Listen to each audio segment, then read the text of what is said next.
2022 परीक्षा के लिए आ गया सौरभ सर का गेस्ट। 10th का फी 500 और 12th का फी 550 रखा गया। पेमेंट आपको गूगल पे, फ़ोन पे 7903979715 पर करना है। पेमेंट करके आपको पेमेंट का स्क्रीनशॉट इसी व्हाट्सअप नंबर पर भेजना है।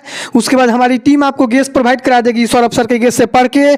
2021 में चंदन कुमार ने 434 मार्क्स, 2020 में विकी कुमार ने पूरे बिहार में इंटर में सेकंड टॉप किया था। दिलीप कुमार ने आपको मैट्रिक में 471 नंबर लाया था, उसका वीडियो देखे थे। हेलो एवरीवन, एनी टाइम पढ़ाई मंत्रा के इस यूट्यूब चैनल पर मैं अजय कुमार सिंह आप सभी का हार्दिक स्वागत करता हूं।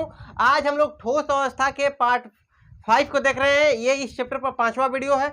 इस चैप्टर पर 4 वीडियो और आ चुके हैं, उन वीडियो को भी जरूर देख लीजिएगा। और मैं क्षमा चाहता हूं इसके लिए कि मैं इतने दिनों से क्लास नहीं ले पा रहा था, मेरा तबीयत ठीक नहीं था, इसीलिए इतना दिन से क्लास नहीं चल पा रहा था।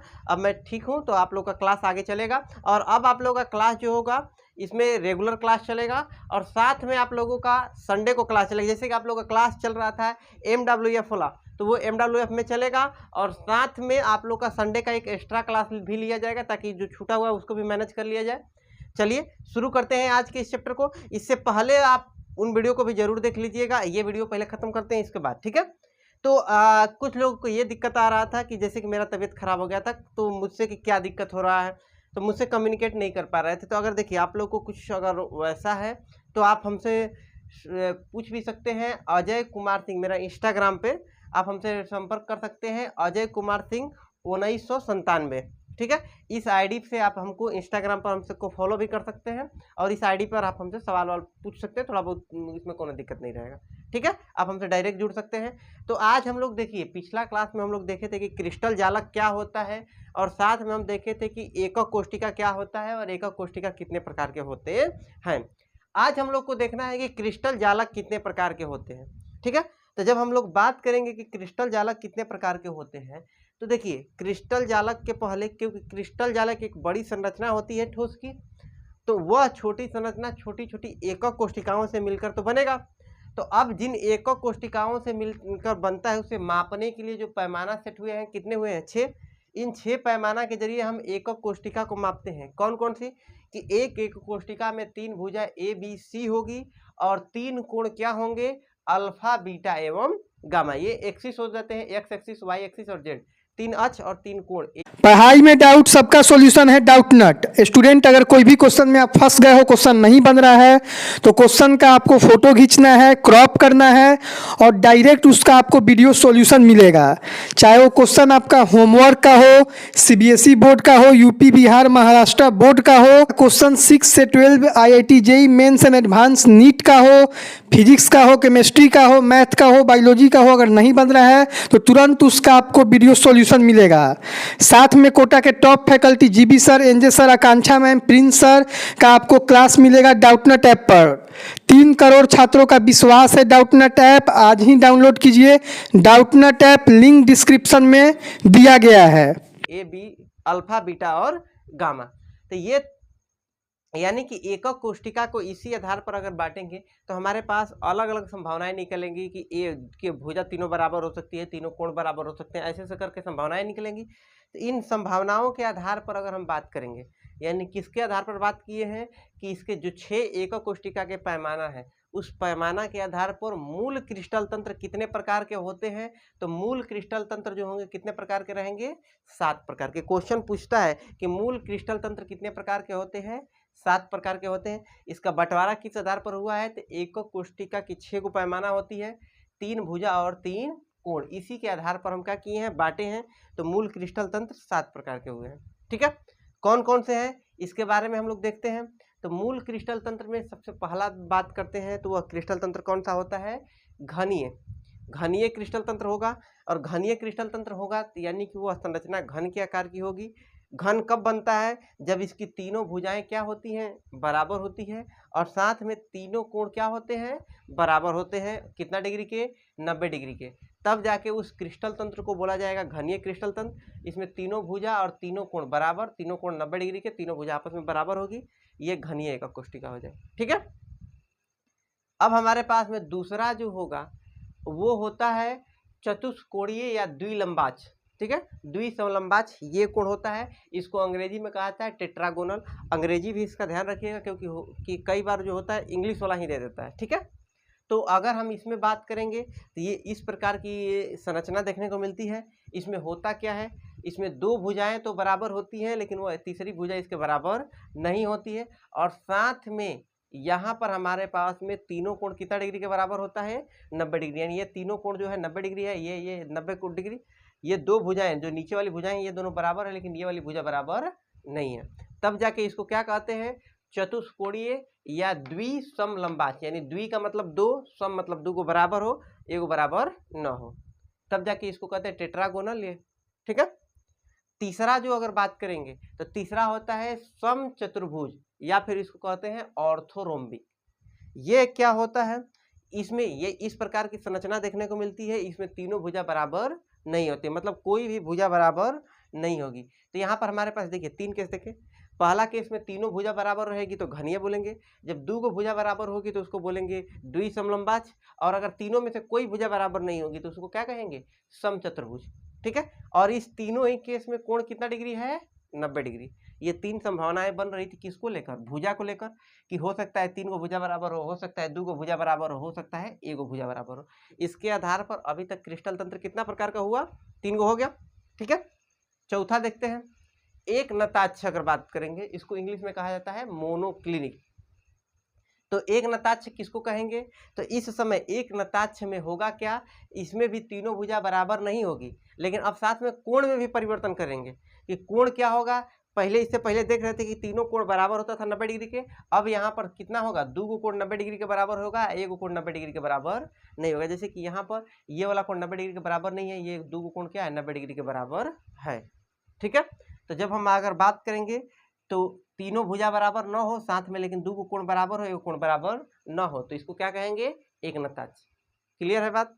ठीक है। इसी के आधार पर हम भुजा को खाली बदल बदल के अलग अलग नाम दिया जाता है। जैसी संरचना देखने को मिलेगी उसी प्रकार से उसका नाम रहेगा।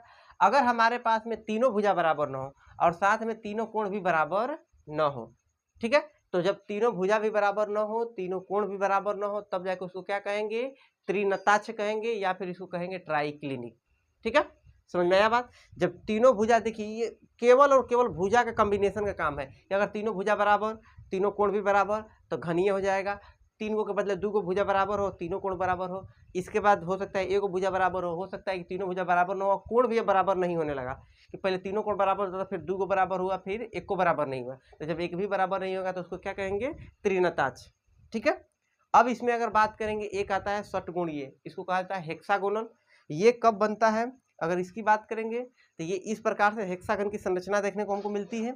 और ये संरचना कब बनेगा, जब दो को भुजा तो बराबर होगी लेकिन एक भुजा बराबर न होगी, और साथ में यहाँ पर दो को कोण 90 डिग्री के बराबर और एक कोण कितना डिग्री के बराबर होगा, 120 डिग्री के बराबर। तब जाके जो संरचना बनती है ये षटकोणीय होती है। ये याद रखिएगा इसको खास करके कि इसका ये कोण कितना डिग्री होता है, 120 डिग्री होता है। साथ में इसकी दो भुजाएं बराबर होगी, ये भुजाएं बराबर होती है, ये वाली भुजाएं बराबर हो गई, लेकिन ये वाला भुजा बराबर नहीं होता, इसका लंबाई बराबर नहीं होता है। ठीक है। ये हमारे पास में कुल 7 प्रकार के मूल क्रिस्टल तंत्र हम लोग देखें, सॉरी 6 देखें। सातवां अभी हम लोग देखते हैं कौन सा, रोम्बोहेड्रल यानी त्रिसमनताक्ष। ठीक है। त्रिसमनताक्ष किसको कहेंगे, इस प्रकार की जब संरचना हमको देखने को मिलती है, इसमें होता क्या है कि यहाँ पर तीनों भुजा तो बराबर होती है लेकिन कोण बराबर नहीं होता है। यानी दो को कोण तो बराबर होगा लेकिन तीसरा कोण 90 डिग्री के बराबर नहीं होगा। मतलब सॉरी, यहाँ पर क्या होगा कि तीनों भुजा बराबर होगी, तीनों कोण भी बराबर होंगे, लेकिन ये तीनों कोण जब बराबर होंगे तो ये 90 डिग्री के बराबर नहीं होंगे। जैसे कि अगर तीनों भुजा बराबर और तीनों कोण भी बराबर 90 डिग्री के हो जाते हैं तो घन बन जाएगा, लेकिन कोण अगर 90 डिग्री के बराबर नहीं होगा तब जाके ये क्या बनेगा, त्रिसमनताक्ष। ठीक है। इसको कहा जाता है रोम्बोहेड्रल। ठीक है। तो हमारे पास में ये 7 मूल क्रिस्टल तंत्र के प्रकार देख लिए, जिसमें पहला जो था हमको क्यूबिक या घनीय कहेंगे। कब, जब तीनों भुजा बराबर रहेगी और तीनों कोण भी बराबर रहेगा, उस कोण का मान 90 डिग्री होगा तब। यहाँ पर यानी ये तीनों जो केस हैं, यहाँ पर तीनों ही केस में कोण का मान तो तीनों बराबर और 90 डिग्री हुआ, लेकिन इसमें 3 को भुजा बराबर, इसमें 2 को भुजा बराबर, इसमें कितनी भुजाएं बराबर, 1 भुजा बराबर। ठीक है। इसमें अगर बात करते थे हेक्सागन में 2 को भुजा बराबर, 1 भुजा बराबर नहीं थी और कोण 120 डिग्री हो जा रहा था।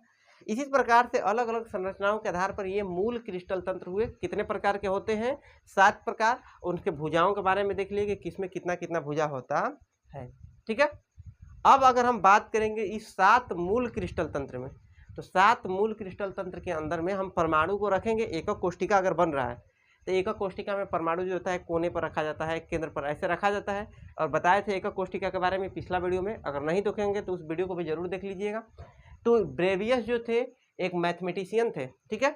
इन्होंने 1848 ईस्वी में क्या किया था, ज्यामितीय संरचना में मैथ में लगाए कि एक घन होगा तो घन में गोला हम कहाँ पर रख सकते हैं, इसके आधार पर वो लोग बात किए और उसके आधार पर अपना दिमाग लगाए।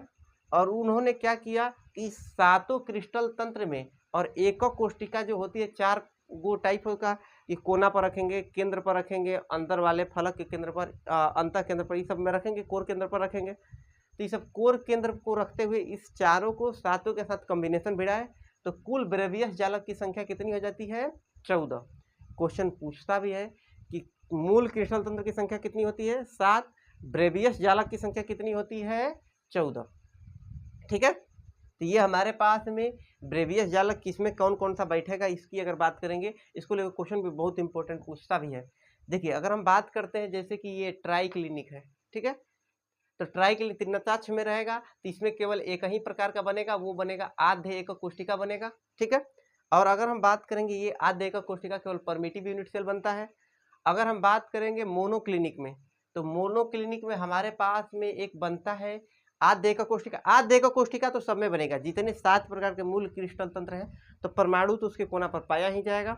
और अगर उसके परमाणु कोना पर पाया जा रहा है तो सबके पास में आधे एकक कोष्टिका होगा। लेकिन साथ में अगर हम बात करेंगे मोनोक्लिनिक में तो आधे एकक कोष्टिका इसके अलावा हमारे पास में कहाँ पर पाया जा रहा है, एक ऊपर वाले केंद्र पर, एक नीचे वाले केंद्र पर, यानी कि हमारे पास में पाया जाता है कोर केंद्रीय एकक कोष्टिका, ठीक है। अगर हम बात करते हैं ऑर्थोरोम्बिक, एक लौता ऐसा क्रिस्टल तंत्र ऑर्थोरोम्बिक होता है जिसमें चारों प्रकार के एकक कोष्टिका पाए जाते हैं। यानी इसमें simple cube primitive unit cell भी बनेगा। इसके अलावा हमको बनता क्या है, कोर केंद्रीय, अंतः केंद्रीय और फलक केंद्रीय, हर प्रकार का बनेगा।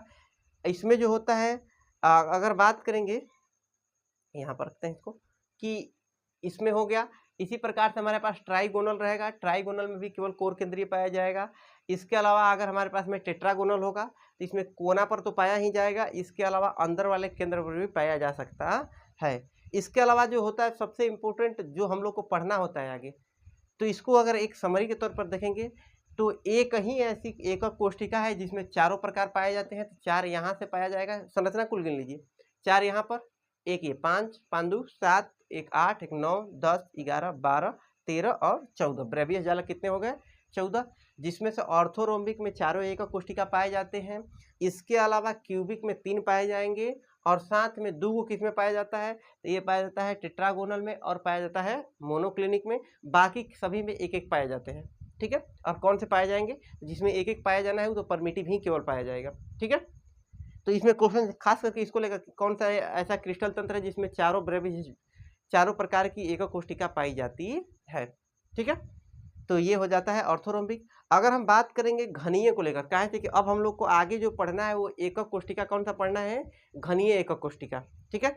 तो घनीय एकक कोष्टिका में परमाणु कोना पर रहेगा। तो अगर केवल परमाणु कोना पर है तो कोना पर वाले को कहा जाता है परमिटिव, मतलब आधे एकक कोष्टिका। और क्योंकि घन के प्रकार का है तो इसको क्या कहेंगे, आधे घनीय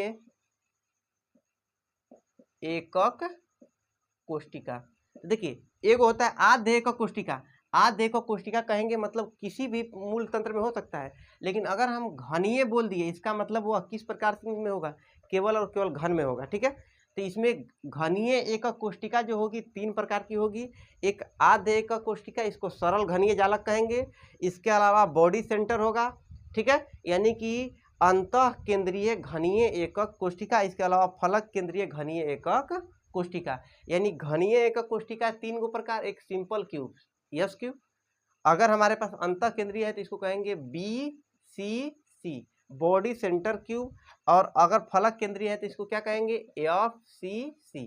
तो हमारे पास में ये जो पाया जाता है यह कितने प्रकार में पाया जाता है, 3 प्रकार में पाया जाएगा, सिंपल क्यूब, बॉडी सेंटर और FCC में। कौन पाया जाता है, घनीय एकक कोष्टिका। इसको पढ़ेंगे क्या, सरल घनीय एकक कोष्टिका, अंतः केंद्रीय घनीय एकक कोष्टिका और फलक केंद्रीय घनीय एकक कोष्टिका, सिंपल क्यूब, बीसीसी और एफसीसी। समझ में आया। और इससे पहले जो हम लोग मतलब पिछला क्लास में जो पढ़े थे वो हम लोग पढ़े थे फलक केंद्रीय एकक कोष्टिका। फलक केंद्रीय एकक कोष्टिका और फलक केंद्रीय घनीय एकक कोष्टिका में अंतर हो गया। फलक केंद्रीय एकक कोष्टिका वह किसी में भी हो सकता है, लेकिन अगर हम बोल दिए फलक केंद्रीय घनीय एकक कोष्टिका वह मतलब किसके अंदर में रहेगा, घन के अंदर में। ठीक है, तो अब हम लोग कल के क्लास में इसके बारे में चर्चा करेंगे कि सिंपल क्यूब क्या होता है, बीसीसी क्या होता है और फलक केंद्रीय क्या होता है, इसके बारे में डिटेल में चर्चा करेंगे कल।